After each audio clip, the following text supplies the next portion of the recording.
আসসালামু আলাইকুম এভরিওয়ান। আপনাদের সকলকে পাঠ্যসারণীতে স্বাগতম। আমি আপনাদের ফিজিক্স এডুকেটর বলছি এবং আজকে আমি আপনাদের জন্য বছরের সেকেন্ড টপিক নিয়ে হাজির হয়েছি। আজকে আমরা মূলত ডিসপ্লেসমেন্ট, ভেলোসিটি এবং অ্যাক্সেলারেশনকে আরেকটু দেখতে গিয়ে বলছি। আসুন শুরু করা যাক। আসলে শুরুতে আগে দেখি আমি কিছু জিনিস আপনাদের জন্য লিখে রেখেছি। যদি আপনারা একটুখানি তাকান দেখতে পারবেন যে এখানে লেখা আছে ডিসপ্লেসমেন্ট। ডিসপ্লেসমেন্ট আসলে কি? দেখেন, shortest distance from the final point to the initial point, বা যদি আমি বাংলায় বলতে চাই, শেষ বিন্দু বা আদি বিন্দুর মধ্যে যে ক্ষুদ্রতম দূরত্বটা আছে, খুবই ইম্পর্টেন্ট, যে ক্ষুদ্রতম দূরত্বটা সেটা কি? সেটাই আমার ডিসপ্লেসমেন্ট। এবং সাধারণত ক্ষুদ্রতম দূরত্বটা হয় হচ্ছে পারপেন্ডিকুলার ডিসটেন্স।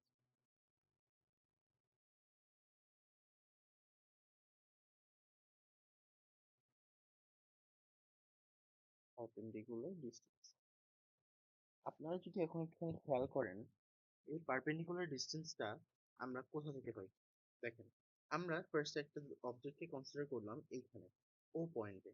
ও পয়েন্ট থেকে একটি অবজেক্ট যদি বা একটি বস্তু যদি ও থেকে এ পয়েন্টে যায় এবং এ পয়েন্ট থেকে গিয়ে সে এ থেকে বি তে যায়, আমি যদি টোটাল ডিস্টেন্স আপনাকে জিজ্ঞেস করি যে আচ্ছা টোটাল ডিস্টেন্স আমাকে একটু বলো তো, আপনি আমাকে সহজেই উত্তর দিবেন। যদি সাপোজ এটাকে আমি ধরলাম ও এ প্লাস ও বি, এটা উত্তর দিবেন এবং এটাই সঠিক উত্তর, যে টোটাল ডিস্টেন্স এটাই হবে বা টোটাল দূরত্ব এটাই হবে। কিন্তু যদি আমি বলি সরণ কত, মোট সরণটা আমাকে বলেন, তখন আসলে এটা হবে না। কারণ ও এবং বি হচ্ছে আমার শেষ বিন্দু এবং ও হচ্ছে আমার আদি বিন্দু, এবং এদের মধ্যে সবচেয়ে ক্ষুদ্রতম দূরত্ব হলো ও বি।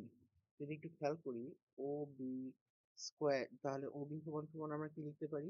পিথাগোরাসের উপপাদ্য থেকে আমরা লিখতে পারি O B is equals to root over A B square plus O A square. আশা করি আপনাদের কাছে জিনিসটা পরিষ্কার। আসেন তারপরের জিনিসটা নিয়ে একটু বোঝার চেষ্টা করি যে পরে কি আছে। তারপরে রয়েছে বেগ। বেগ আমরা গতদিনও হালকা পাতলা আলোচনা করলেও সম্পূর্ণরূপে আলোচনা হয়নি। একটু আমরা যদি বেগের এই জায়গাটা দেখি কি লেখা আছে, স্বর্ণের পরিবর্তনের সময়ে সাপেক্ষে, কার সাপেক্ষে? সময়ের সাপেক্ষে। কার পরিবর্তন? স্বর্ণের পরিবর্তন, এটাকে আমরা কি বলে থাকি? বেগ বলে থাকি।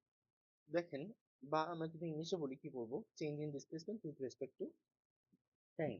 আবার যদি আমরা এভাবে বলতে চাই যে স্বরণের পরিবর্তনের হার, তখন আর আমাদের সময়েরকে উল্লেখ করার কোনো প্রয়োজন নেই।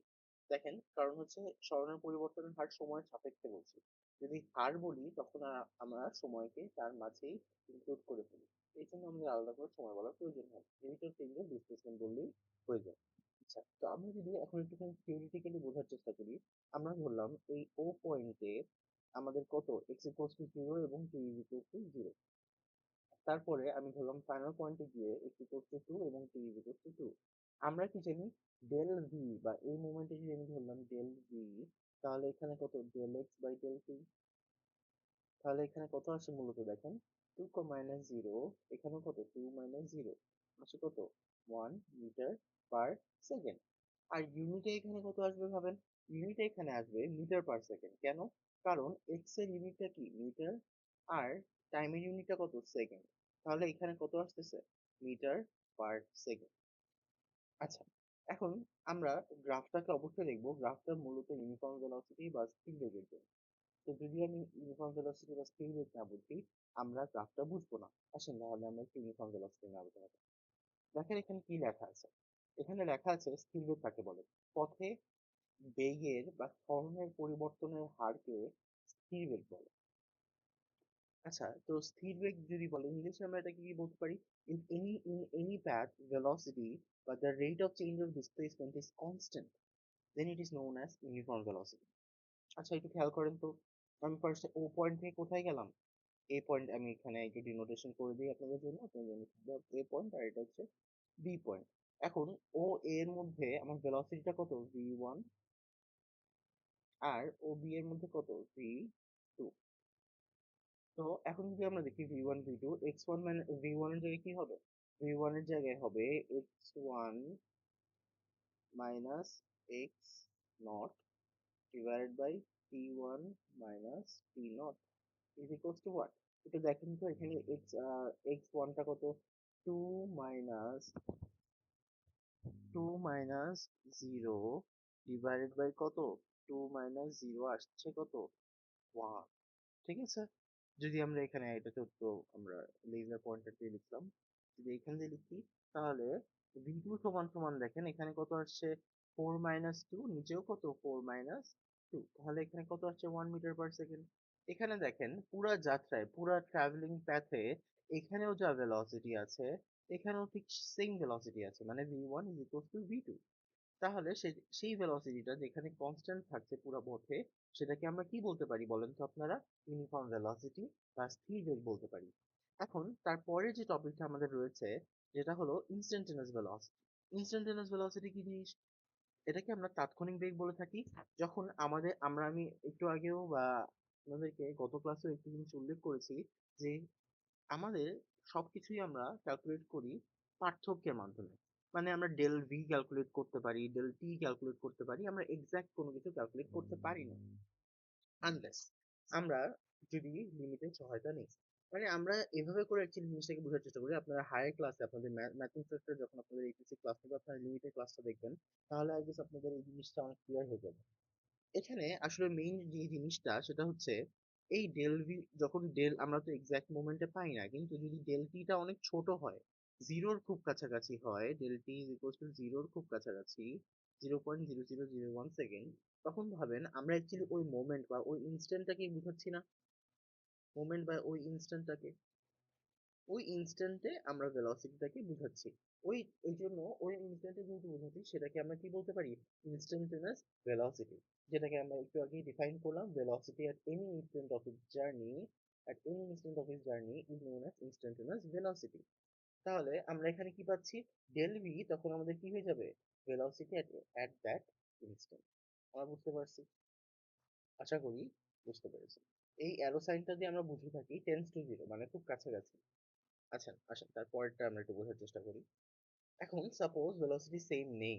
এখানে দেখেন ভেলোসিটি, আমি এখানে ধরে নিলাম ভেলোসিটি এখানে 0 আছে, এখানে ধরলাম 3, এখানে ধরলাম সাপোজ 7, এখানে ধরলাম 1, এখানে ধরলাম 2।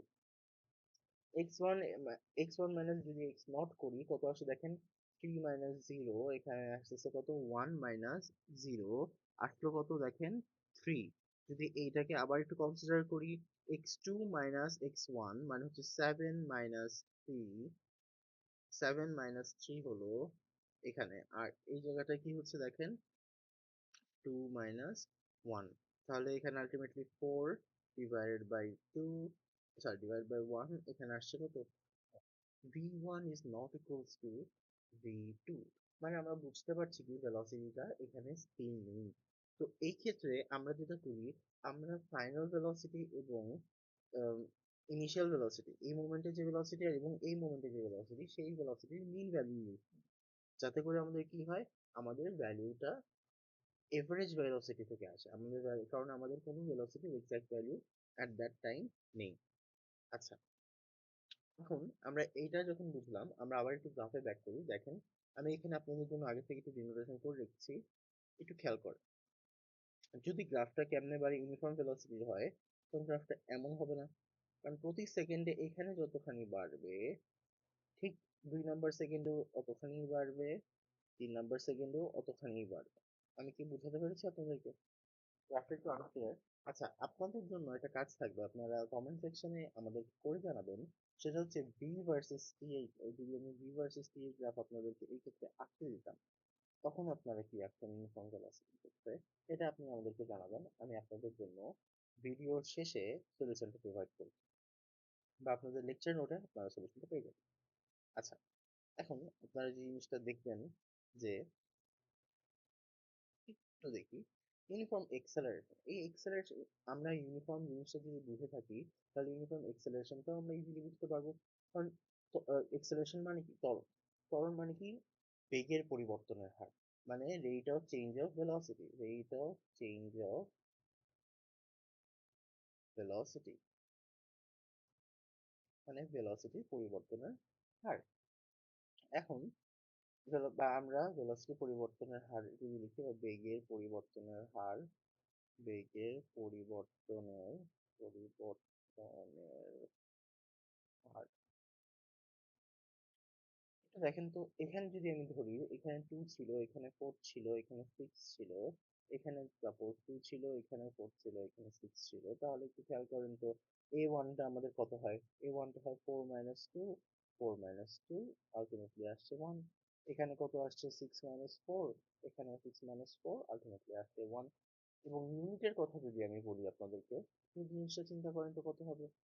ভেলোসিটি বাই, অবশ্যই এখানে কি ছিল? ভেলোসিটি বাই ছিল হচ্ছে টাইম। তো ভেলোসিটি আমাদের ইউনিট কত? Metre per second. নিচে আছে আরেকটা সেকেন্ড, আসছে আমাদের কত? Metre per second square. আশা করি আপনারা দেখতে পেয়েছেন। তো ডাইমেনশন কি হবে তাহলে এটার? এল টি মাইনাস টু। কারণ কি, এল আসছে মিটার থেকে, সেকেন্ড থেকে আসছে কি টাইম, আর পাওয়ারে কত আছে? টি মাইনাস টু। আচ্ছা, আমরা এগুলো সব বুঝতে পেরেছি। এখন আমরা একটু ইনস্ট্যান্টানিয়াস অ্যাক্সেলারেশন বোঝার চেষ্টা করি। ইনস্ট্যান্টানিয়াস অ্যাক্সেলারেশন আমি কি বললাম? এই ডেল টিটা টেন্স টু কত হবে? Del T tends to zero, খুব কাছাকাছি। তখন আমরা কি বুঝতেছি যে ওই ইনস্ট্যান্টে অ্যাক্সেলারেশনটা কত। তো আমরা এটা ইজিলি বের করতে পারবো না যদি আমরা লিমিটটা বুঝি। আমরা আপাতত ইনস্ট্যান্টানিয়াস অ্যাক্সেলারেশনে খুব একটা কথা বলবো না, যখন আপনি এইচএসসি সিলেবাসে পড়বেন তখন এই জিনিসটা নিয়ে আরেকটু ডিটেলসে জানবেন, আরেকটু ক্লিয়ার হবে বিষয়টা। তো আমরা ইনস্ট্যান্টানিয়াস যদি এক্সেলারেশন বুঝে থাকি, দেখেন ইনস্ট্যান্টানিয়াস এক্সেলারেশনে আমি লাস্ট একটা কথা বলতে চাই, যে এই ইনস্ট্যান্টানিয়াস এক্সেলারেশন আসলে ওই মোমেন্টে যে এক্সেলারেশনটা, সাপোজ আমি একটা জার্নি করলাম এইভাবে এইভাবে এইভাবে, তো এইভাবে যে জার্নিটা করলাম, সাপোজ এই পুরো রাস্তা দিয়ে আমি ইয়ে করে আসলাম, এই ইনস্ট্যান্টের এক্সেলারেশনটা কত? এই ইনস্ট্যান্টে ওর acceleration কত? ইনস্ট্যান্টে ওর acceleration কত? এই instantaneous acceleration জানার জন্য আমার আবার কি জানতে হবে? instantaneous velocity জানতে হবে। আমি যদি instantaneous velocity জানি, আমি easily instantaneous acceleration ও বলতে পারবো। আচ্ছা, আশা করি আপনাদের সবার কাছে এই জিনিসগুলো একদম ক্লিয়ার হয়ে গেছে। আজকের ক্লাসটা আমরা এই পর্যন্তই রাখবো। নেক্সট ক্লাসে আমরা এখান থেকে আরেকটু ডিপে গিয়ে প্রত্যেকটা জিনিসকে বোঝার চেষ্টা করব, তারপরের টপিকগুলোকে বোঝার চেষ্টা করব, এবং তারপরে গিয়ে আমরা ইকুয়েশনস অফ মোশন, নেক্সট দিন আমাদের কাজ হবে ইকুয়েশনস অফ মোশন নিয়ে আলোচনা করা। ইকুয়েশনস অফ মোশন, যে মোশনটা আসলে একটা মেইন কথাটা আমরা বলি না, লিনিয়ার মোশন। কারণ আপনারা যখন আবার এইচএসসি তে যাবেন তখন আপনারা পড়বেন রোটেশনাল মোশন। এই জন্য আপাতত আমরা যেটা পড়ে থাকি সেটা হচ্ছে লিনিয়ার মোশন। ঠিক আছে? আবার তারপর একটা কথা আছে, আমরা যেটা পড়ি সেটা হচ্ছে ওয়ান ডাইমেনশনাল লিনিয়ার। আমি জানি জিনিসটা হয়তো আপনার কাছে নতুন লাগবে শুনতে, বাট এটা খুব একটা কঠিন না বোঝাটা। আমি আপনাদেরকে যখন পড়াবো তখন বুঝিয়ে দিব জিনিসটা আসলে কেন বললাম, মানে কোন কারণে জিনিসটা তুললাম। এবং তারপরে এসে আমরা আসলে যে নিউটনের সূত্রগুলো আছে সেগুলোও দেখবো, লজ অফ ফলিং বডি ওগুলোও দেখবো, লজ অফ ফলিং বডি দেখবো,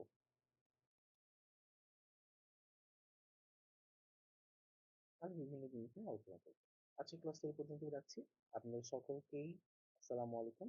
এবং আপনার যদি কোনো সমস্যা থাকে আপনারা আমাদেরকে ইনবক্স করতে পারেন, কিংবা আমাদের যে মেইলটা আছে সেই মেইলে আমাদেরকে একটু ইমেল করতে পারেন। আপনারা যদি তা না করতে চান, নিজেদের প্রাইভেট টিউটর বুক করার জন্য আপনারা এখনই বুকিং করে দিতে পারেন 5,000 টাকা দিয়ে। Thank you so much. আজকের ক্লাসটা এই পর্যন্ত। Thank you.